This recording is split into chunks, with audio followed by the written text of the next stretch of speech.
Hello friends, study with Saurabh YouTube channel पे आपका स्वागत है।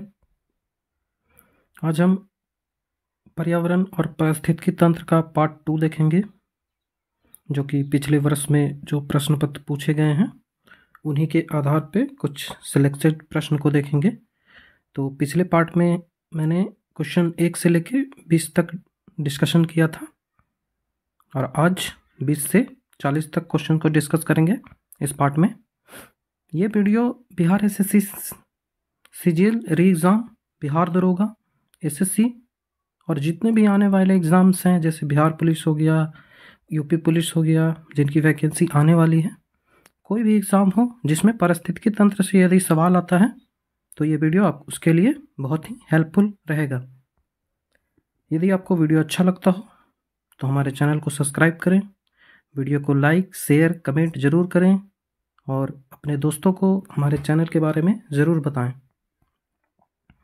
यदि आपको वीडियो का पीडीएफ चाहिए तो आप हमारे टेलीग्राम चैनल से जुड़ सकते हैं, लिंक डिस्क्रिप्शन में दिया गया है।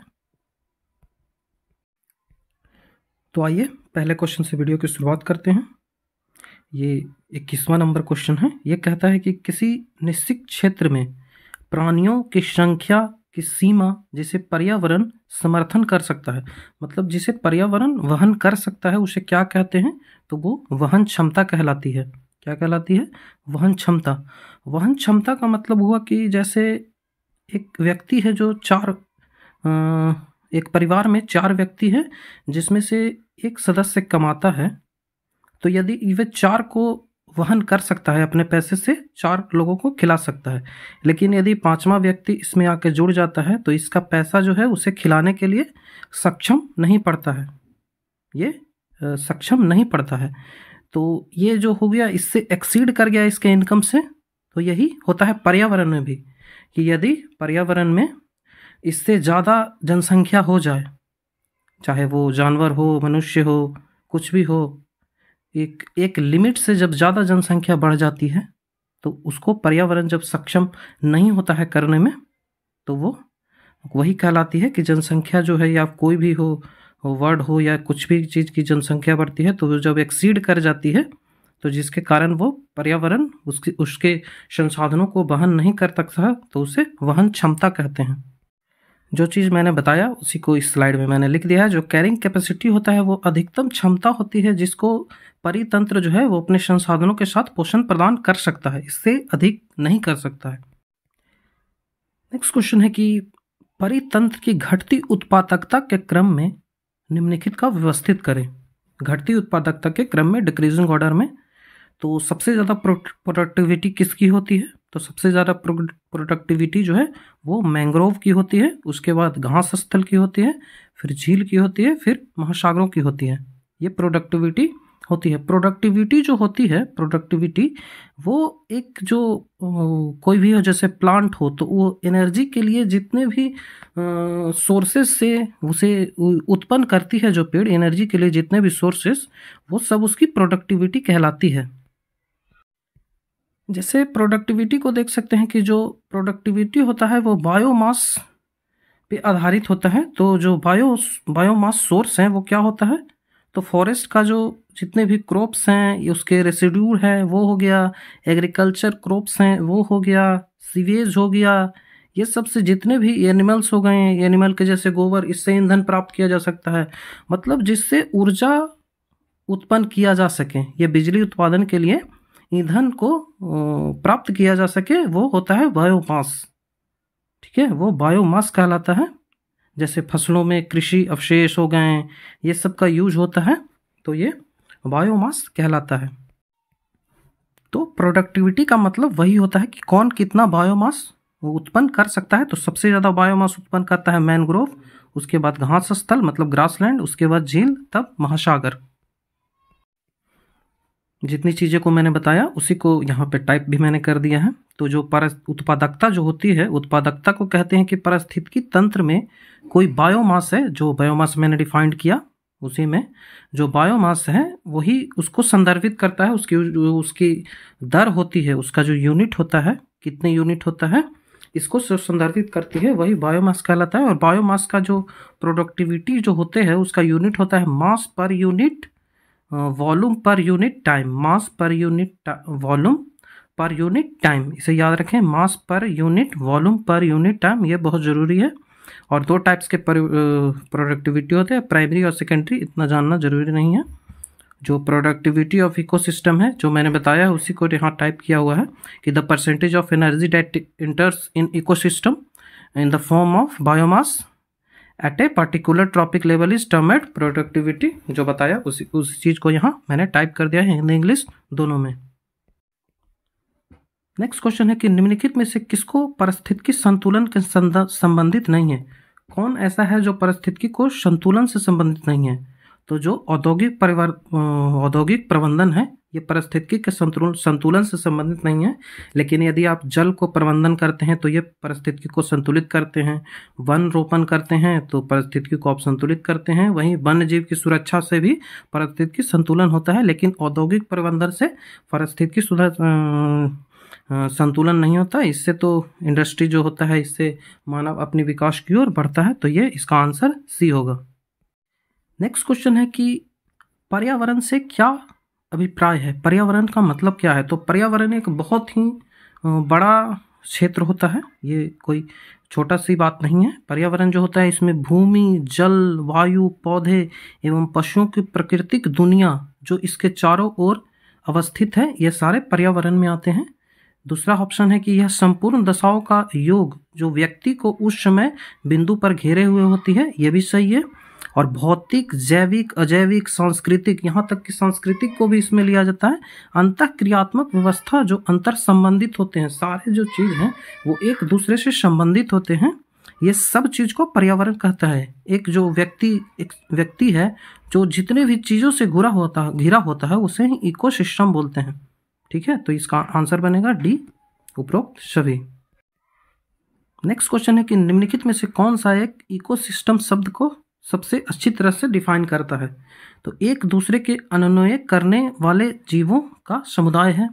पृथ्वी का वह भाग जो सजीव जीवों का द्वारा अवस्थित है, ये हो गया। तीसरा ऑप्शन है कि ऑर्गेनिज्म का समुदाय और साथ ही पर्यावरण जिसमें वो रहता है, ये ऑप्शन सही है। अभी मैंने पिछली क्वेश्चन में भी बताया कि जो इसमें ऑर्गेनिज्म का समुदाय भी होता है और जो पर्यावरण है उससे भी संबंधित होता है। हर चीज, सन से लेके, मरीन से लेके, जानवर से लेके, जितने भी पहाड़, पेड़ पौधे, पत्तियां, जितने चीजें हो गई वो सारी पर्यावरण से रिलेटेड होती है, इकोसिस्टम से रिलेटेड होती है। इसीलिए इसका आंसर बनेगा सी, ऑप्शन नंबर सी।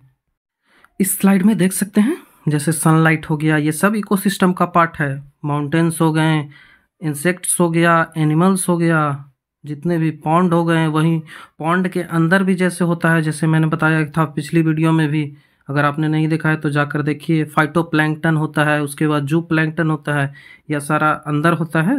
समुद्र के अंदर का ये फूड वेब है, समुद्र के अंदर का। इसमें प्रोटोजोआ, बैक्टीरिया, प्लैंक्टन, जो फाइटोप्लैंक्टन है वो सारे चीज़ इसमें दर्शाए गए हैं। जैसे अलगी हो गया, ये सब समुद्र के अंदर है। ये सारे कुछ समग्र रूप से पर्यावरण के अंदर ही ये सब आते हैं। नेक्स्ट क्वेश्चन है कि पारिस्थितिकी तंत्र में डीटीटी का समावेश होने के बाद निम्नलिखित में से किस एक जीव में उसका संभवतः अधिकतम सांद्रण होता है? मतलब कि डीटीटी जो होता है जिसे छीटा जाता है फलों, खेतों में कीटनाशक के रूप में, वो किसमें सबसे ज़्यादा होता है? किस श्रृंखला में जो फूड वेब बनता है? जैसे ग्रास हॉफर हो गया, मेढक हो गया, सांप हो गया, ये ग्रास हॉफर, ये मेढक हो गया, फ्रॉग हो गया, ये स्नेक हो गया। ये जो फूड वेब बनता है इसमें सबसे ज़्यादा किस में होता है? तो पेड़ से जो खाएगा उसके बाद टिड्डा पहले खाएगा तो टिड्डे में जाएगी, उसके बाद मेढक खाएगा तो मेढक में जाएगी, और उसके बाद सांप खाएगा तो सांप में जाएगी। तो सबसे ज़्यादा किस में जाएगी? तो सांप में जाएगी, क्योंकि सांप है जो थर्ड पोजीशन से आता है फूड पे चेन में। इस जो दिया हुआ है इसमें थर्ड पोजीशन पे सांप है, इस कारण से स्नेक में सबसे ज़्यादा डीटीटी मिलेगा। डीटीटी जो है, डीटीटी ये सबसे ज़्यादा किस में मिलेगा? तो ये स्नेक में मिलेगा, क्योंकि स्नेक जो है वो थर्ड पोजीशन पे आते हैं फूड वेब में।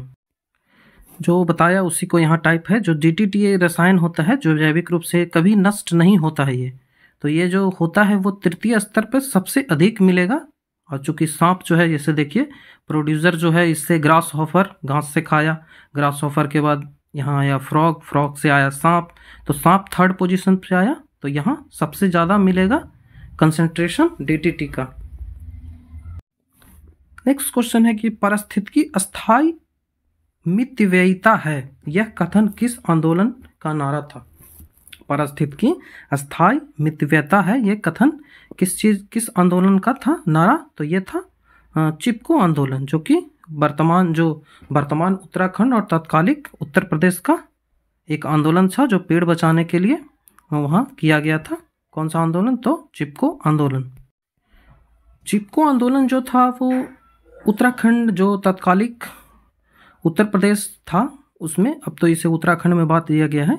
इसे जो ठेकेदार थे, वन विभाग के जो कर्मचारी थे, वो वन की कटाई करना रहे थे, लेकिन वहाँ के जो व्यक्ति थे, वहाँ के जो समाज था, वो वन को अपना पारंपरिक संपत्ति मानता था, जिसके कारण यह आंदोलन चलाया गया था चमोली जिले में। तो ये आंदोलन चमोली जिले में चलाया गया था, लगभग 1972 में प्रारंभ हुआ और इस दशक मतलब 1980 आते आते तक यह पूरे उत्तराखंड में ये फैल गया चिपको आंदोलन। इसकी सबसे बड़ी बात थी कि इसमें महिलाओं ने भारी संख्या में भाग लिया था, वो पेड़ से चिपक जाते थे, इसके कारण इसे चिपको आंदोलन नाम दिया गया था। इसमें कुछ व्यक्तियों का नाम याद रखना बहुत ज़रूरी है जो इस आंदोलन से संबंधित थे, जिसमें सुंदरलाल बहुगुणा हो गए, कॉमरेड गोविंद सिंह रावत हो गए, चंडी प्रसाद भट्ट और श्रीमती गौरा देवी के नेतृत्व में यह चला था चिपको आंदोलन। तो इनके नाम जरूर याद रखें। कुछ आंदोलन हैं जिनको यहाँ पे देख लेंगे स्लाइड में। विश्नोई आंदोलन, साइलेंट वैली आंदोलन, ओपिको आंदोलन, नर्मदा बचाओ आंदोलन या वन दायना आंदोलन, ये सब कुछ आंदोलन है जिसे देखना जरूरी है। तो विश्नोई आंदोलन से शुरुआत करते हैं। जो विश्नोई आंदोलन है वो 1730 में जब जोधपुर के जो राजा थे अभय सिंह, उन्होंने महल बनवाने के लिए लकड़ियों को इंतजाम करने के लिए अपने जो कर्मचारी थे उनको कहा, तो उन्होंने राजस्थान के खेजड़ी गांव में जो था वहाँ से वन की कटाई करने के लिए सैनिक पहुँचे। तो जो खेजड़ी गांव की महिलाएं थी वो अपनी जान की परवाह किए बिना, जैसे चिपको आंदोलन में पेड़ को बचाने के लिए पेड़ से लिपटते थे, वैसे ही लिपट गए वहाँ बचाने के लिए। इसमें जो अमृता देवी है इनका नाम संबंधित है, तो इसे याद रखें। ये अमृता देवी जो थी वो लगभग 300 से ज़्यादा महिलाओं या फिर जो समाज था उससे रिलेटेड सभी बिश्नोई लोग, उस समय जो बिश्नोई थे, बिश्नोई समाज वहाँ रहता था, वो अपने बलिदान के लिए उसे तैयार किया, मोटिवेट किया अमृता देवी ने। तो ये था बिश्नोई आंदोलन। नेक्स्ट है साइलेंट वैली आंदोलन। ये केरल में एक क्षेत्र है साइलेंट वैली के नाम से, जिसे शांत घाटी कहते हैं, केरला का एक क्षेत्र साइलेंट वैली। इसमें जो है सदाबहार उष्णकटिबंधीय जंगल होते हैं। ये बहुत ही डेंस जंगल हैं, बहुत ही सघन जंगल हैं। इसमें 1973 ईस्वी में जो केरल शास्त्र साहित्य परिषद और स्कूल शिक्षकों द्वारा नेतृत्व में यह आंदोलन साइलेंट वैली को बचाने के लिए चला, क्योंकि वहाँ पे एक जल विद्युत परियोजना बनाई जा रही थी जिससे जंगल जो थे वो डूब जाते और वहाँ के जो जीव जंतु थे वो डूब के मर जाते। इसके कारण से वहाँ इसके लिए जानवरों को बचाने के लिए वो साइलेंट वैली आंदोलन चली 1973 में। और फिर जाकर आगे 1985 ईस्वी में भारत सरकार ने साइलेंट वैली को नेशनल पार्क घोषित कर दिया गया और बांध को बनाने के लिए भी कुछ दिशा निर्देश सरकार के द्वारा दिए गए थे। तो यह है साइलेंट वैली आंदोलन।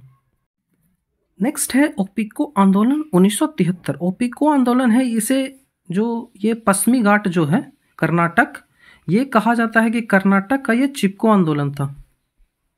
कर्नाटक का चिपको आंदोलन था कौन? ओपिको आंदोलन, जो कि 1973 में उसी समय चालू हुआ था।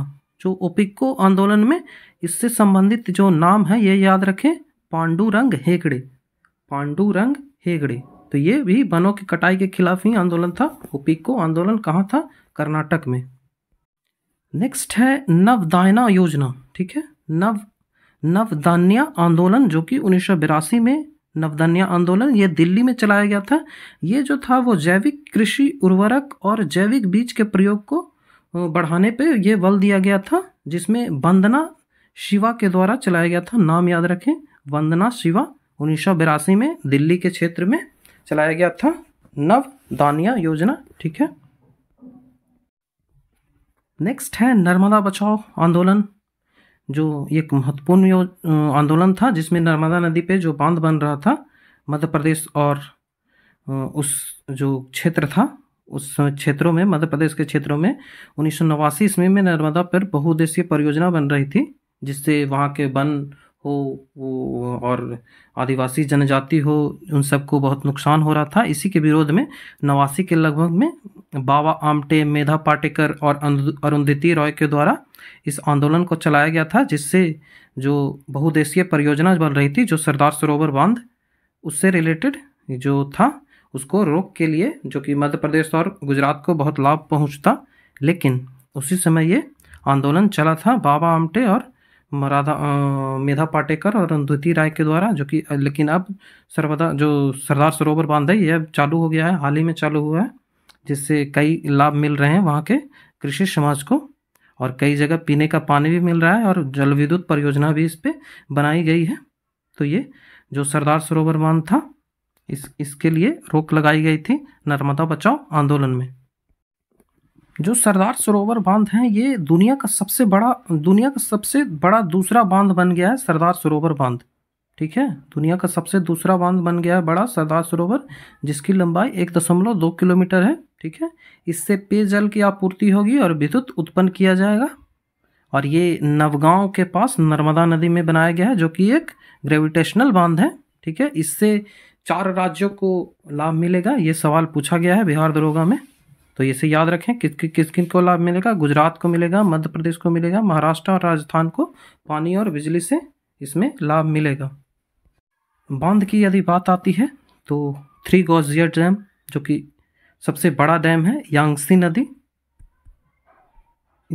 नदी जो कि चाइना है, वहाँ पे यांगसी नदी पे ये बनाया गया है 3 गॉर्जियर डैम, जो कि दुनिया का सबसे बड़ा हाइड्रो पावर डैम है। ठीक है, 2.3 किलोमीटर इसका लंबाई है। नेक्स्ट है जंगल बचाओ आंदोलन, जो कि 1980 में चालू हुआ था। ये जो आंदोलन था तत्कालीन बिहार, उड़ीसा और झारखंड में हुआ था। अभी तो बिहार झारखंड से अलग हो गया, उस समय बिहार में ही झारखंड आता था। 1980 के समय आदिवासी जो समाज था वो इस आंदोलन में कहा गया कि जो साल के वृक्ष हैं उनके जगह सागवान का वृक्ष लगाया जाए। ये साल का वृक्ष है, ये सागवान का वृक्ष है, तो इसके जगह सागवान का वृक्ष लगाया जाए। यही था जंगल बचाओ आंदोलन 1980। ये बीपीएससी में पूछा गया है, तो इसे याद जरूर रखें। नेक्स्ट क्वेश्चन है कि निम्नलिखित में से कौन सा पारिस्थितिक संतुलन बनाने रखने में मदद नहीं करता है। तो वन रोपण से होता है, वर्षा जल प्रबंधन से होता है, जैव मंडल भंडारण करेंगे तो इससे पारिस्थितिक संतुलन बनेगा। लेकिन यदि आप वन की कटाई करेंगे तो इससे पारिस्थितिक संतुलन तो नहीं बनेगा। तो इसका आंसर बन जाएगा ए, वन को काटना। नेक्स्ट क्वेश्चन है कि निम्नलिखित में से कौन सा एक कृत्रिम परितंत्र है। कृत्रिम कौन सा है? तो तालाब है, कृत्रिम नहीं है, वन नहीं है। तो यह कृत्रिम क्या हो जाएगा? खेत, क्योंकि खेत जो है आर्टिफिशियली मनुष्य के द्वारा ये बनाया जाता है, इसमें पेड़ लगाकर। तो ये हो गया जो हो गया, इसमें कृत्रिम तंत्र कौन नहीं है, तो वो खेत नहीं है। खेत जो है वो कृत्रिम तंत्र है, और सब है जो प्राकृतिक है। तालाब हो गया, वन हो गया, ये सब प्राकृतिक है, लेकिन खेत मानव है। ये क्वेश्चन पूछा गया है, तो इसे याद रखें। नेक्स्ट क्वेश्चन है कि पारिस्थितिकी तंत्र की संकल्पना सबसे पहले किसने प्रस्तावित किया। तो पारिस्थितिकी तंत्र की संकल्पना सबसे पहले एजी टॉन्सले ने प्रस्तावित किया। किसने? एजी टॉन्सले। नेक्स्ट क्वेश्चन है कि निम्नलिखित में से किसने सबसे पहले गहन पारिस्थितिकी शब्द का प्रयोग किया, डीप इकोलॉजी का। तो ये ऑर्जिन नेस ने किया। किसने? ऑर्जिन नेस। ये स्लाइड बहुत इंपॉर्टेंट है, क्योंकि इसमें सारे जो पूछे गए हैं इससे संबंधित प्रश्न हैं जो कि जनक से पूछे जाते हैं। जैसे इकोलॉजी, भारतीय पारिस्थितिकी के जनक किसे कहा जाता है। तो भारतीय पारिस्थितिकी के जनक है प्रोफेसर रामदेव मिश्रा। यदि पूछे कि आधुनिक पारिस्थितिकी के जनक कौन है, तो आधुनिक पारिस्थितिकी के जनक है यूजिन ओडुम। यूजिन ओडुम। ये सीजीएल 2022 में पूछा गया है। ये क्वेश्चन सीजीएल 2022 में पूछा गया है, तो याद रखें यूजिन ओडुम। उसके बाद आता है एजी टॉन्सले। जिसने पारिस्थितिकी तंत्र शब्द दिया? अभी पिछली स्लाइड में देखा था। यदि पारिस्थितिकी की खाली बात करें कि पारिस्थितिकी शब्द सबसे पहले किसने प्रयोग किया, तो वो अर्नेस्ट हेक्कल ने प्रयोग किया। किसने? अर्नेस्ट हेक्कल ने। जो जीव मंडल है वो पृथ्वी का सबसे बड़ा पारिस्थितिकी तंत्र है, जीव मंडल। वहीं आर्जिनेस ने सर्वप्रथम डीप इकोलॉजी शब्द का प्रयोग किया। नेक्स्ट क्वेश्चन है कि पारिस्थितिकी तंत्र से संबंधित निम्नलिखित कथनों पर विचार कीजिए। तो पहला है कि इकोसिस्टम शब्द का प्रयोग सबसे पहले किसने किया था? तो एजी टॉन्सले ने किया था, दिया गया है, ये सही है। इकोसिस्टम जो शब्द था उसे सबसे पहले प्रयोग किसने किया था? तो एजी टॉन्सले ने किया। दूसरा ऑप्शन है कि जो जीव अपना भोजन स्वयं उत्पादित करते हैं उसे स्वपोषी कहते हैं, ऑटोट्रॉफ कहते हैं, ये भी सही है। थर्ड है कि प्रकाश संश्लेषण की प्रक्रिया द्वारा उपभोक्ता अपने भोजन का उपभोग करते हैं। प्रकाश संश्लेषण से क्या करते हैं? नहीं, प्रकाश संश्लेषण तो प्रोड्यूसर करता है। प्रोड्यूसर जो उत्पादक होते हैं वो प्रकाश संश्लेषण से करते हैं, उपभोक्ता नहीं, क्योंकि उनमें क्लोरोफिल नहीं होता उपभोक्ता में, लेकिन प्रोड्यूसर जो है उनमें क्लोरोफिल होता है, जो सनलाइट से फोटोसिंथेसिस करके भोजन को बनाते हैं। तो ये गलत हो जाएगा, तीसरा गलत है। चौथा है कि वियोजक जो अपघटक होते हैं, ब्रेकर होते हैं, वो अकार्बनिक पदार्थ को कार्बनिक पदार्थ में परिवर्तित करते हैं। तो नहीं है, ये भी गलत है। ये जो है कार्बनिक पदार्थ को अकार्बनिक पदार्थ में कन्वर्ट करते हैं। तो ये आंसर बनेगा 1, 2। तो 1, 2 कौन सा ऑप्शन में है? ए ऑप्शन होगा 1, 2। जो अपघटक होते हैं वो कार्बनिक पदार्थ को अकार्बनिक में बदलते हैं, वही चीज़ को मैंने लिख दिया, जिससे मिट्टी से वो फिर वायुमंडल में चले जाते हैं अपने क्षेत्र में। नेक्स्ट क्वेश्चन है कि जिसमें कौन सही सुमेलित है? तो सर्वाधिक स्थायी पारिस्थितिकी तंत्र पर्वत का है, ये गलत है। पर्वत का नहीं, ये हो जाएगा सदाबहार वन। सदाबहार वन ये हो जाएगा। सर्वाधिक पारिस्थितिकी तंत्र अस्थायी होता है उसी जगह का भूमध्य सागरीय सदाबहार वन, क्योंकि वहाँ बहुत डेंस फॉरेस्ट होते हैं, जैसे अमेजन का वन हो गया ये सब। अजैविक अवयव जीवाणु है? नहीं, जीवाणु जो है वो अजैविक नहीं है, जीवाणु जैविक है, लिविंग जैविक। जीवाणु जो है वो जैविक है। हरे पौधे पारिस्थितिकी तंत्र से रिलेटेड है? तो हाँ, हरे पौधे हैं। वर्षा ग्लोबल वार्मिंग ये नहीं है, तो इसका ऑप्शन कौन सा बन जाएगा? Option number C. Option number C बनेगा इसका, हरे पौधे पारिस्थितिकी तंत्र से सुमेलित है। नेक्स्ट क्वेश्चन है कि पारिस्थितिकी तंत्र में तत्वों के चक्रण को क्या कहते हैं? जो पारिस्थितिकी तंत्र में जो एलिमेंट्स होते हैं उनके जो साइकिल्स होते हैं उनको क्या कहते हैं? तो उन्हें कहते हैं जैव भू रासायनिक चक्र। जैव भू रासायनिक चक्र या जैव रासायनिक चक्र कहते हैं। जो रासायनिक चक्र, जो भू रासायनिक चक्र है, इसमें जो जीव है यदि वो मरते हैं तो वो डिकम्पोजर के द्वारा डिकम्पोज करके फिर से पुनः वातावरण में उसे छोड़ दिया जाता है, यही हुआ जैव रासायनिक चक्र। ये 2 टाइप्स में बटे होते हैं, एक होता है गैसियस चक्र और दूसरा होता है सेडिमेंट्री साइकिल। ठीक है, जो गैसियस चक्र होता है उसमें जलीय, कार्बनिक, ऑक्सीजन और नाइट्रोजन होता है चक्र, और जिसमें जो सेडिमेंट्री हो गया इसमें फास्फोरस होता है और गंधक चक्र होता है। ठीक है, इतनी बातों को याद रखें। इस स्लाइड जो है ये बायोकेमिकल जो है भू रासायनिक चक्र, इसको समझने में बहुत हेल्प करेगा। यहाँ देखिए ये पेड़ है, इसमें सनलाइट यहाँ से आया, इससे यहाँ फोटोसिंथेसिस हुआ, रिस्पायरेशन हुआ, इसके बाद ये जो एनिमल हो इसके पत्ते को इनटेक किया और एनिमल इसको कंज्यूमर बना। तो जब एनिमल मरेगा तो इसके जो शरीर है उसको डिकम्पोज करेगा बैक्टीरिया। डिकम्पोजर जो होते हैं बैक्टीरिया और कवक, ये बेसिक्स हैं, जो इंसेक्ट्स कुछ इंसेक्ट्स भी हैं, तो ये डिकम्पोज करके और फिर से इसे ज़मीन में मिला देगा, और फिर से इसी ज़मीन जो है जो कि कंटेन करता है वाटर और मिनरल्स को, तो फिर से इसी ज़मीन से जो है प्रोड्यूसर जो कि पेड़ है वो अपने जड़ से इसे फिर से ले लेगा, और ये साइकिल ऐसे ऐसे ऐसे ऐसे चलता रहेगा। तो यही जो साइकिल होता है ऐसे जो चल रहा है, यही हो गया बायोकेमिकल साइकिल। नेक्स्ट क्वेश्चन है कि पारिस्थितिकी निकाय में ऊर्जा का प्राथमिक स्रोत क्या है? तो सौर ऊर्जा है, आसान सवाल है। सौर ऊर्जा जो प्राइमरी सोर्स है वो सन ही है, क्योंकि इससे ही जो पेड़ पौधे हैं वो लाइट अब्जॉर्ब करके रिस्पायरेशन के द्वारा भोजन बनाते हैं और एक पेड़ जीवित रहते हैं जिसको फिर टिड्डा खाता है, टिड्डा से इसे फ्रॉग खाता है और इसे फ्रॉग के बाद इसे सांप खाएगा, सांप के बाद इसे बाज खाएगा। तो यही जो प्राइमरी सोर्स है वो क्या है, तो सन। नेक्स्ट क्वेश्चन है कि पारिस्थितिकी निम्नलिखित के बीच पारस्परिक संबंध का अध्ययन है। पारिस्थितिकी में किसके किसके बीच को संबंधों को अध्ययन किया जाता है, तो पहले भी बता चुका हूँ, जीव और वातावरण के बीच। तो इसका आंसर ए बनेगा, जीव और वातावरण। नेक्स्ट क्वेश्चन है कि जीव भार जो बायोमास का पिरामिड है तो वो किस पारिस्थितिकी तंत्र में उल्टा होता है। जो ऐसे बनता है पिरामिड, तो नहीं, ये उल्टा हो जाएगा। ऐसे बनता है, वो किस पारिस्थितिकी तंत्र में बनता है, तो वो बनता है तालाब पारिस्थितिकी तंत्र में। ठीक है, तालाब पारिस्थितिकी तंत्र जो होता है वो उल्टा होता है। कई टाइप के पिरामिड्स होते हैं, ठीक है, जिसमें pyramids, number pyramid, biomass pyramid और एनर्जी पिरामिड होते हैं। तो यहाँ बायोमास पिरामिड जो होते हैं वो अपराइट भी होता है, इन्वर्टेड भी होता है। तो इन्वर्टेड किस में होता है, मरीन इकोसिस्टम में। ठीक है, ये इन्वर्टेड होता है मरीन इकोसिस्टम में। ये देखिए, ये इन्वर्टेड है मरीन इकोसिस्टम में, जिसमें फाइटोप्लैंक्टन सबसे पहले आते हैं, उसके बाद सबसे लास्ट में लार्ज फिश आता है।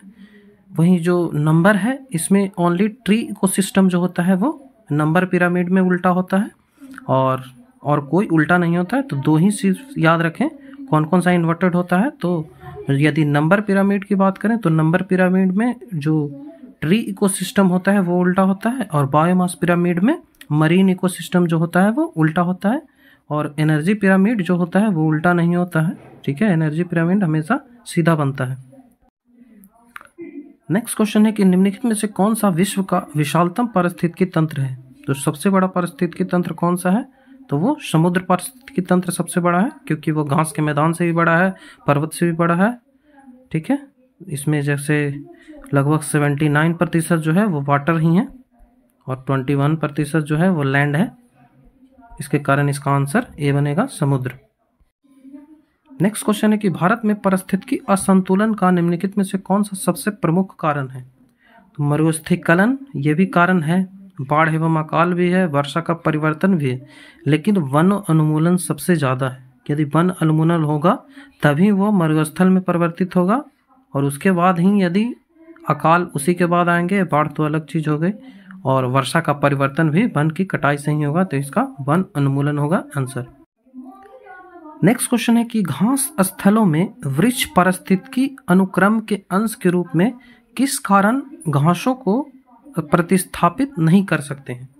जो वृक्ष है वो घास को प्रतिस्थापित क्यों नहीं कर सकते हैं, यही सवाल पूछा है। तो कीटों एवं कवकों के कारण, सीमित सूर्य के प्रकाश एवं पोषण तत्वों की कमी के कारण, जल की सीमाएं एवं आग के कारण। ठीक है, जल की सीमाओं एवं आग के कारण। तो यही आंसर बनता है, क्योंकि जो पेड़ हैं उससे ज़्यादा घास जो है वो वाटर को सोख लेता है।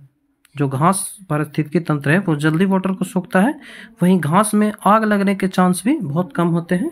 इसी कारण से जो पेड़ है वो घास को प्रतिस्थापित नहीं कर सकते हैं पारिस्थितिकी तंत्र में।